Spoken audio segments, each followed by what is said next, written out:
Greetings, Marsh here, and welcome to episode 366 of my modded Factorio playthrough. In this episode, we are going to work on thorium fuel cells. Enjoy. Basically, we need to determine how much thorium fuel we actually expect to be making. And in our situation, thorium is actually a byproduct because it runs based on how much curium is available from plutonium.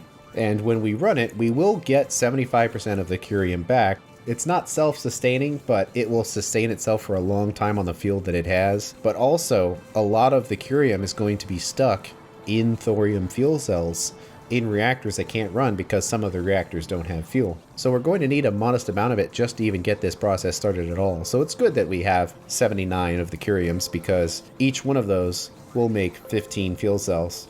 So we need to calculate if we were reprocessing our MOX fuel cells in this better way, creating extra curium, how many reactors would our current set of reactors support? Because we know that our fuel setup can easily supply the necessary fuel for these plutonium reactors. In fact, it can supply many more than this. Let's just balance it based on this, that certainly uranium is going fine, and clearly we can support more uranium reactors as well. But right now, we have a known quantity of plutonium reactors, and it's 48. So we can calculate this. So first we'll come in and we'll say that we want to make from a uranium reactor. Compute by factory. We know we're going to have 48 of them. You can come in here and it doesn't matter, but we'll say it has the proper neighbor bonus. And it's running on plutonium. And we'll back out for a second because we don't really care about that reactor. We're just here for the number of fuel cells that we have. We have our two methods now, and of course we're going to use the better one that focuses on making the curium and not on plutonium. So we'll hit that and base it based on input, and we'll link it.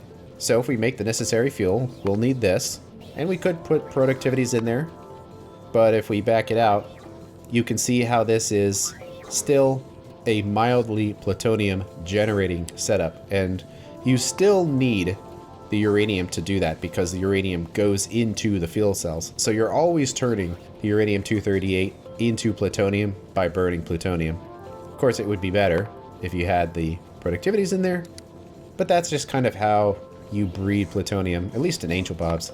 And we can back out again because now we have a known quantity of curium, which means we can take that and link it to the input. And let's back out here to make sure that it linked properly. And it did, 5 and 5 there. That this will go into the thorium fuel cells. And we can get more out of it if we use productivity modules. Of course, it requires more centrifuges to do that. And is it worth it to do this? Probably, because we have the same input resources, but if we use all productivities, we get like 4 times the amount of fuel. But it's also going to require a huge amount of energy, so is it really worth it? Certainly it would probably generate more energy than it's losing. And these are rare resources, so it's probably worth the productivity modules. And we'll back out again. This time, we are running a thorium reactor for fuel. So we'll base it on the input and link it, and you can see we would need 464 reactors, creating 33 gigawatts, and that's not even accurate because we would have them in groups of 4. So it would actually create 100 gigawatts. So as much power as you get from plutonium, you get even more from thorium. And another thing we can do is see what processing that fuel on the other side would be. They can't take productivities, but we would get it back. And we would kind of have to play with the numbers because it's telling us that we're getting an output of curium, but that's because we're getting some of it back. And in fact, with productivity modules, it looks like it actually generates thorium. It's self-sustaining, specifically because of these productivity modules. So in that sense, I don't know if I want to do it because I want this to be a closed loop setup and not generate stuff. Plus, all of this is so powerful that you don't need to be super efficient and use productivity modules everywhere. You just want it to be a setup where the logic works. So if we take all those out, it certainly becomes a lot smaller. And then if we look at it, it makes a little more sense where it's 0.5 goes in and 0.4 comes out.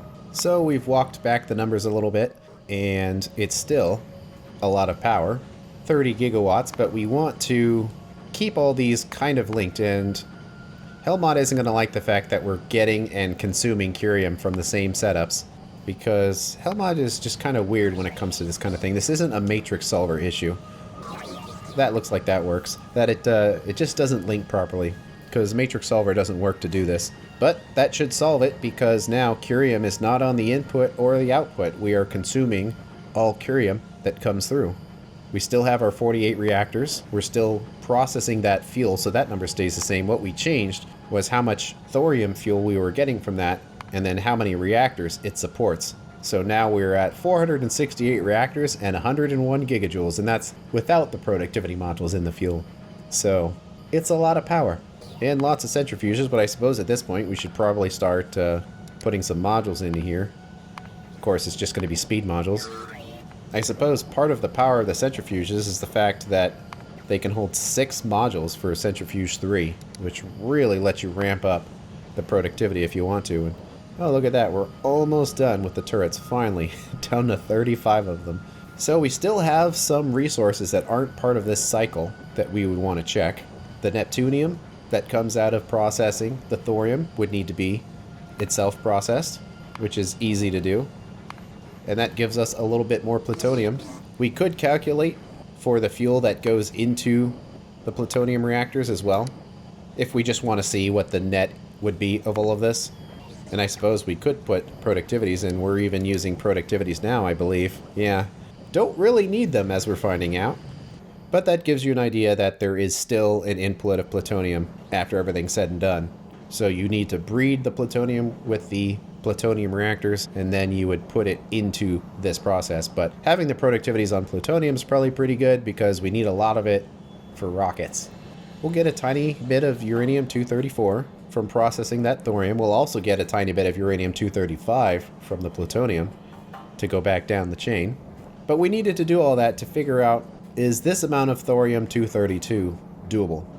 Because we need to size all of this properly.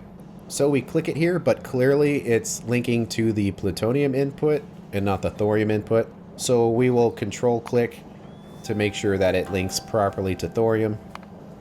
And since we don't seem to need the productivities, we won't put them in. And, well, we need 2 ore a second, so perhaps our setup is a little bigger than it needed to be. That, when everything is said and done, this should be our setup. We process about 2 thorium ore a second, which will give us the necessary 232 we need, as well as a little bit of plutonium.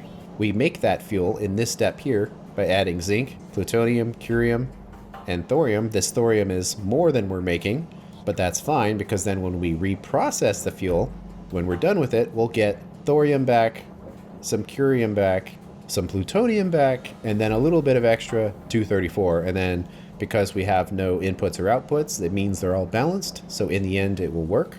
And these numbers up here are just part of the plutonium processing chain.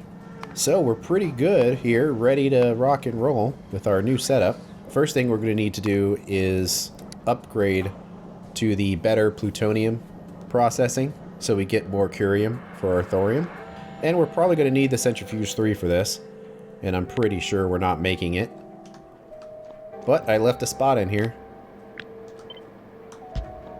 So yeah, I would say thorium is pretty powerful, but also part of it is just the tier 3 of centrifuges that can hold 6 productivity modules are just so powerful that it almost doesn't matter. Wow, those are actually pretty expensive machines, but nonetheless, it's all stuff we have. So that should start making them soon.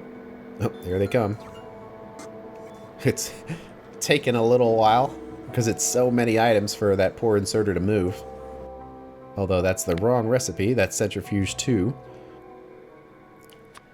We need number 3. And finally, it made one. So we will have them available. And we're going to need some other things too. Like we're going to need the thorium reactor itself, which is an expensive machine, but this is all high-level materials that we have. Let's just copy the uranium reactor. There are other things we need as well. It's not strictly required, but having the better heat pipes will be nice. It won't be particularly close to either resource that it needs, but it's going to get them.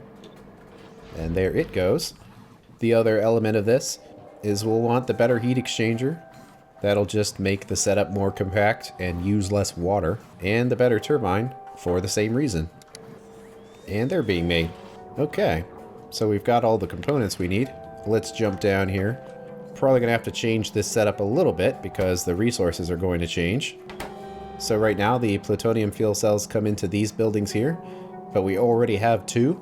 So I kind of want to just keep using the 2. So we change the least amount of things possible. Wow, I was like, let's take the speed modules out. Well, then we would need 3 of them. It goes from needing 2.41 to 0.93. Well, in that case, I guess we're just using the 1. And this does require the input of the hydrofluoric acid, which I'm pretty sure came from somewhere else. Yes, it did. Right here. So it's nice that all these things are related to each other. So we can take both the input and the output and put them in. But that fluoric wastewater is maxed out. That should not be the case. Why is it maxed out? Mineralized water. Well, is it maxed out at the place where it is being consumed? Yeah, pretty much. It's not quite, but the setup is running, but it's not running at full power. So why is that? The filter frames are not being processed fast enough. So it comes all the way down to these machines here. Oh, well, that's just a throughput thing. Solved with belts. And these machines themselves are probably not very fast. Let's just upgrade them to green and give them the clean modules. And make that one purple as well, because why not? Well, if that one's purple, then the output belt needs to be as well. At least up until that point. This stuff was built a long time ago, so speed wasn't much of a concern, but I guess we're using it a lot more than was envisioned back then. But it's also why I like to use yellow belts or just not completely max everything out, is so in the event of the future where you're like, oh no, this is too slow, you could just upgrade it, and now it's fast again, rather than having to rebuild something because it's just too compact. This still uses coal filters. We could switch that to ceramic, but coal filters work fine, so why not continue? Anyway, those are going at full blast again. Whether or not it's enough for mineralized water, not sure. So whenever plutonium actually runs again, it will work properly. And these numbers are tiny, and it's going to need to be sorted like before. We're going to have curium, which needs to be pulled to the side. However, it is not going to make americium, but that doesn't mean we don't need to process it. It just means it's not relevant here. So we're going to leave this machine and just have it go up. So its output is going to be uranium, slag, and plutonium. So we just need this one right here to pull down the plutonium. So now we will have removed the curium and the plutonium, and it's just going to be slag and uranium that's left on the belt. And slag is fine. But let's do an input right here. And there's kind of a lot going on, so I guess I got to disconnect it up there.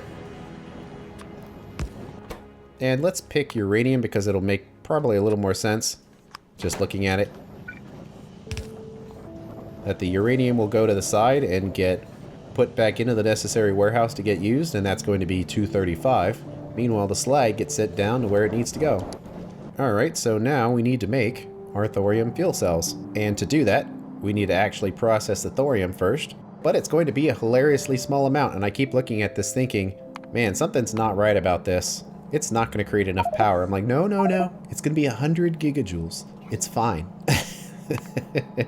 So we have a setup here that first needs to process the thorium, and it will create some plutonium to get shot into the system here. So it needs to be somewhere nearby, and it's getting increasingly dirty right there, but it also doesn't really matter because it's just one machine, and it's not going to need any other input resources. So how about we squeeze it in there? This whole setup isn't going to be very upgradable, but that's fine. Also, very little of this is going to be needed. One can go one way, one can go the other. We'll just put a splitter in there, and to the left goes the plutonium. And now we need the thorium. It's going to travel a reasonably long way to get here. And I'll still use the red belt even though it's hilariously too much belt, but everything else is a red belt, so I'll do it for consistency. This time though it only needs the one. So there it goes, and I guess... Whoops, I didn't mean to pick that up. Oh well.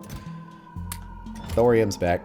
And research is actually not happening as fast as I thought it would. Even after we upgraded the labs, I'm pretty sure we have every speed increase.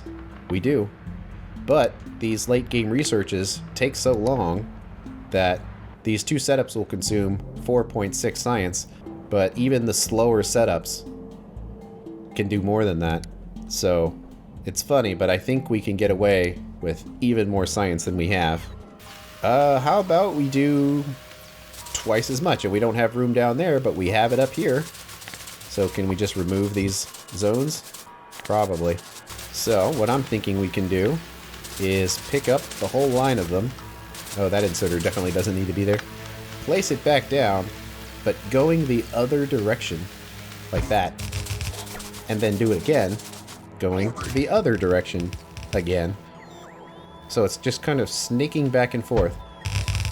And that's going to take a long time to build.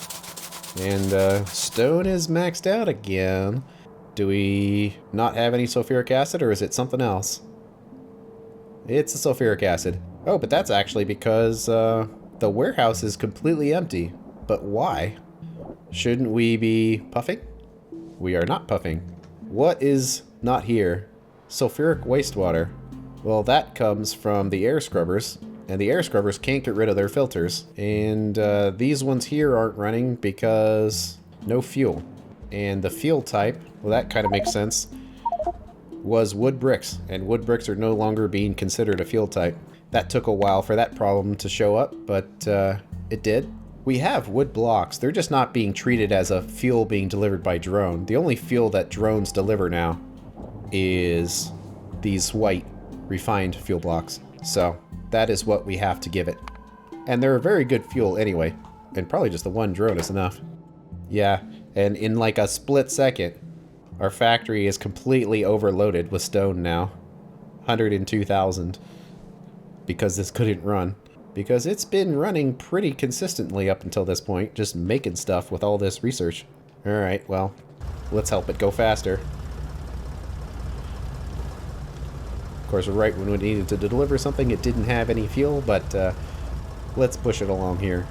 I want to make sure that that whole setup works, because there's a lot that goes into it. It's been a while since I've thought about it, but how are we doing with all of these calcium chlorides? It actually looks alright. I think that's a little lower than it was before. That maybe the cobalt changes are actually keeping it at bay now. I hope so. So the fuel blocks make it in here. It's going to very briefly run. I wonder if we need more drones. Probably not. But at the same time, it probably wouldn't hurt either. But they're also quite close. So I'm sure it just has a buffer to fill. But the limestone is going into the filters. Every puffer is happily puffing. The sulfur is making it through. Getting pumped in again. And it looks like it's getting it faster than it needs it, so... Disaster averted again. Just gonna have to wait for all that stone to get processed. Let's start the snake here. It's a little early because they're not all placed yet, but... it'll still work.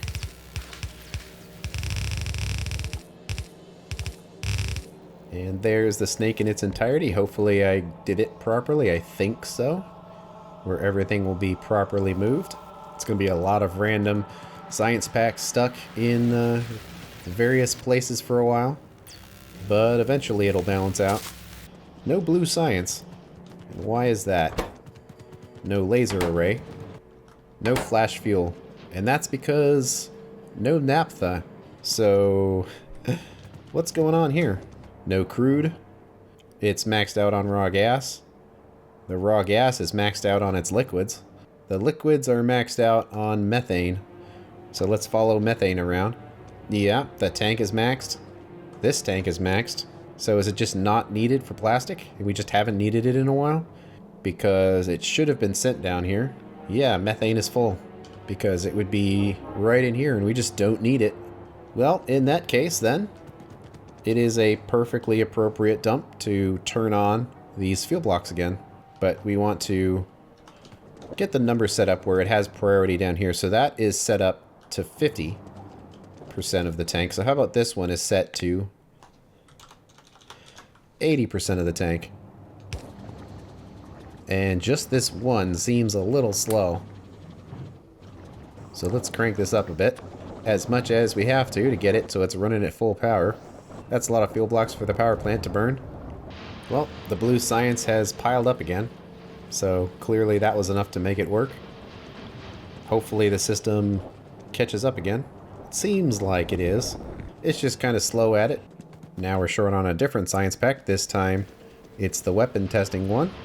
But that's actually just because this research takes way more of the weapons testing kits. And actually, I was noticing this isn't lasers. It's the gathering speed of the gathering turrets. Well, that's useless because it doesn't work very well. So let's stop that for now and do that last. How about let's do something that's a little more useful, like projectile damage and shooting speed. Gathering faster will help. It's not really relevant for mining. What it does make go faster is picking up machines. So we'll hit that. So if you've seen me pick up some items where it just goes so fast like that, that's because of these mining speed increases that increases your character's ability to mine. And technically picking up a belt is mining. And that's a 300% speed increase. That's huge. So that'll certainly help. And it'll be expensive, but how about we upgrade the transport drones? So they'll take 2 extra stacks of whatever their capacity is, and also increase their speed by another 20%. And we can hit this uranium ammo here. This is for the cannons, which are a special Angels defensive unit that I think I was using in the past, but I'm not really using them anymore. But that's what it would go towards. Oh wow, though, 15,000 for the research, but whatever. Let's just get it off the list. Everything is expensive now, so there's not much we can do about that. Okay, we are moving our thorium around. Now we need to pick somewhere to actually send it. How about just along here? And over anything that so happens to be in the way. And we closed the window a while ago.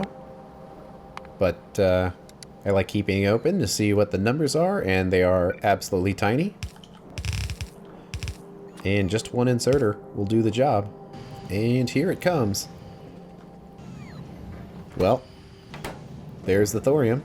We're probably going to send it up here somewhere, but we don't know exactly where yet.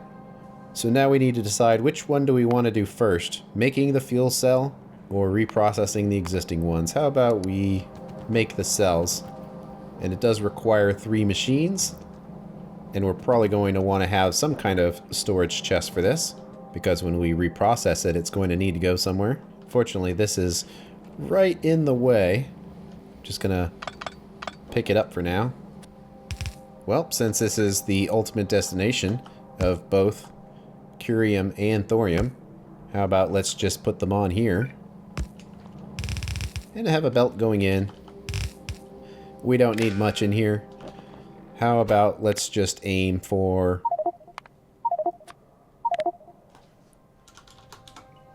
200 for now. And I would like to have that on our list. So that signal comes from all the way out here. We'll hook it up to the green wire. This time we want to pull out the thorium signal. And there it is. It appears on our list. Unfortunately, this is going to turn into 2 rows when we put our thorium fuel cells in here. So I kind of want to make it 1 more row wide. Hopefully that will work. So we're going to need 3 of these. Let's just pick somewhere for them. The input for all of them is slow. And I think the rest of these are set up to having, yeah, about 200 cells in reserve. That sounds fine, except these need to be set to the right thing. And all of that precious curium is going to disappear quickly. But we also need to get plutonium and zinc in here. And there they go. They're pretty fast. 500-second crafting time, but it doesn't feel like it because it's moving fast. Okay, it put the fuel cells in there. And since we're thinking about it, we should probably take care of the spent fuel cells. And it's going to be annoying because we're going to have to send some resources around in here, and maybe using bots would just be the smarter way. But how about we do the 4 of them right there, having the requester chests for the spent cells, and wherever they go is wherever they go. Hopefully they don't all pile in the same one. That isn't necessarily a problem with these other setups because they all pull out of the same chest. So actually knowing that, maybe we can make sure that's not a problem by putting them all in the same chest. And there's none of them available right now, which makes sense.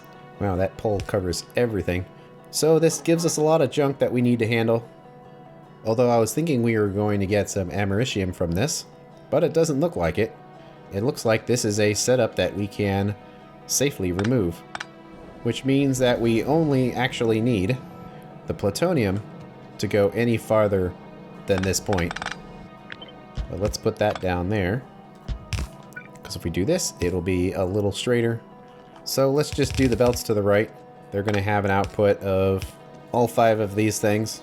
So in fact, putting it in this splitter will mean they will go through the same logic as this does for processing plutonium fuel, and a lot of it will be the same.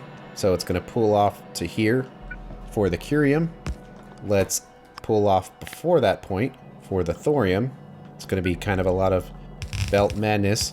Could do this with robots, I don't know. There's just something so satisfying about belts in Factorio that I like to use them whenever possible. So that handles thorium and the curium. There won't be any plutonium in this, but it doesn't matter. But one thing we can do is we'll put it right here and say to the right goes the neptunium, and that will need to be processed into the plutonium. And then it will be placed back here, and the plutonium will be pulled away. So then after that, neptunium, thorium, curium are all taken care of. Now all that's left is the slag and the uranium, which will come on this belt in addition to the uranium and slag from this one as well. And that's going to be uranium 234 and 235. So in fact, this one we want to set to the right, and for it to be slag, which means the only thing that will be left on this belt is 234 and 235, which this is the warehouse that we would want it to be in, to be sent to where it needs to be burned. So I believe that gets our processing cycle of thorium completed. We'll have to see. And maybe we should cut this belt off right there for now, so we can check it when the time comes.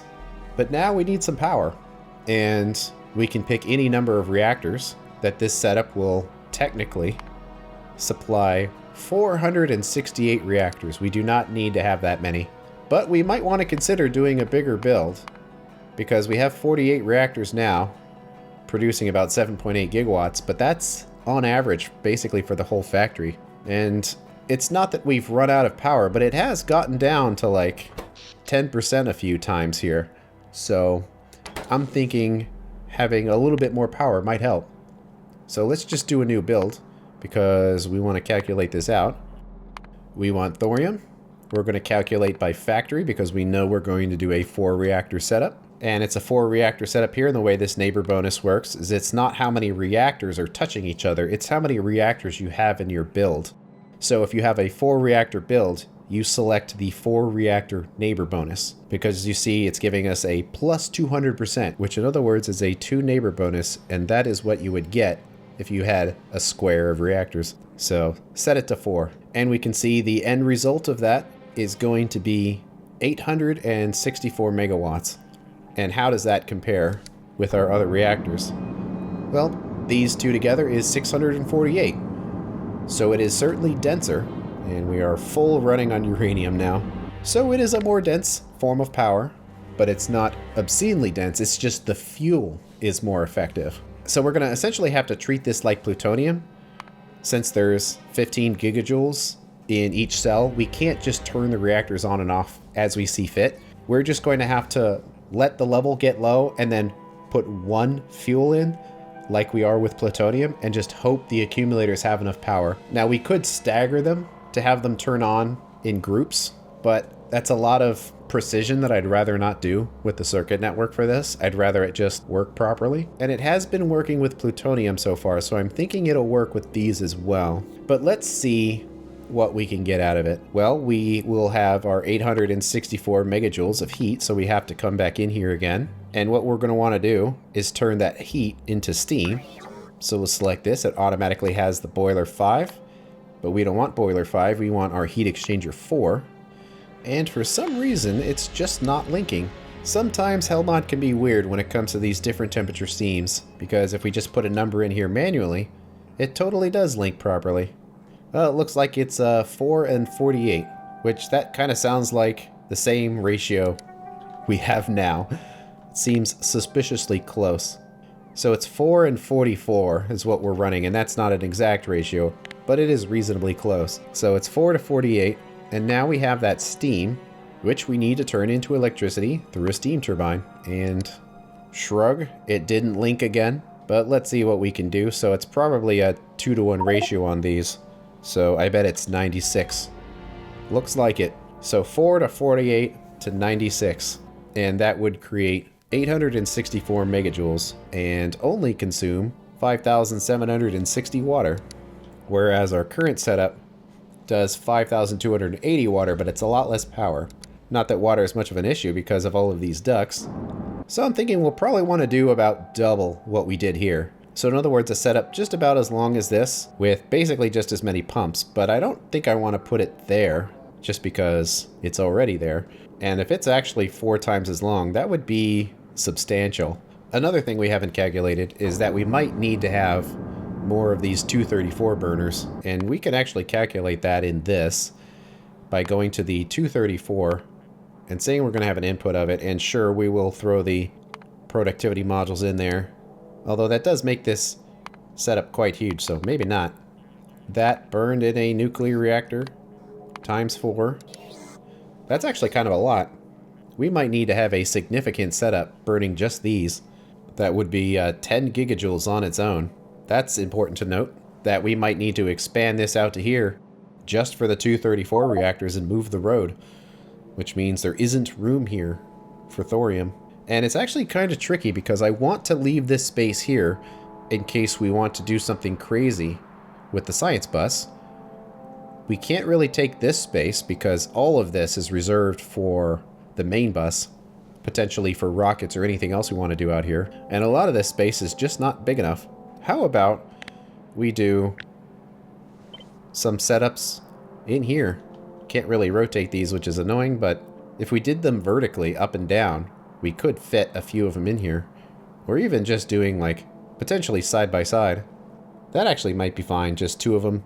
Like this side by side specifically for thorium. It's a lot of landfill, but I'm fine with that. Let's bounce over there. This has kind of always been a problematic robot zone because they have to keep crossing over the water. So how much space would we actually want? Actually, to tell you the truth, basically all of it. That is a lot of landfill. But how about we claim pretty much that whole space with the exception of the spots that we're going to need here for the pumps. Well, this is going to be a long process here, both for me and for the robots. But we need to place a bunch of landfill, so that's not going to be a bridge anymore. And as far as the landfill going up, how about we go up from like right here. It's also going to create a bunch of salt, but what can you do? It will create more land to potentially grow more trees if we need to counteract more of the pollution. This is so much landfill. Also, it's a use for all of that concrete that we could potentially place down, but there we go. That's a lot of work the robots have in front of them. Looks like we have basically run out of landfill because we cannot consume the salt fast enough. It looks like the next step that will solve our factory's current biggest problem will be making rocket fuel using salt. And of course that gets us one step closer to launching rockets. So it looks like that's the next step. But that's gonna have to wait until the next episode. Thanks for watching, and I will see you later.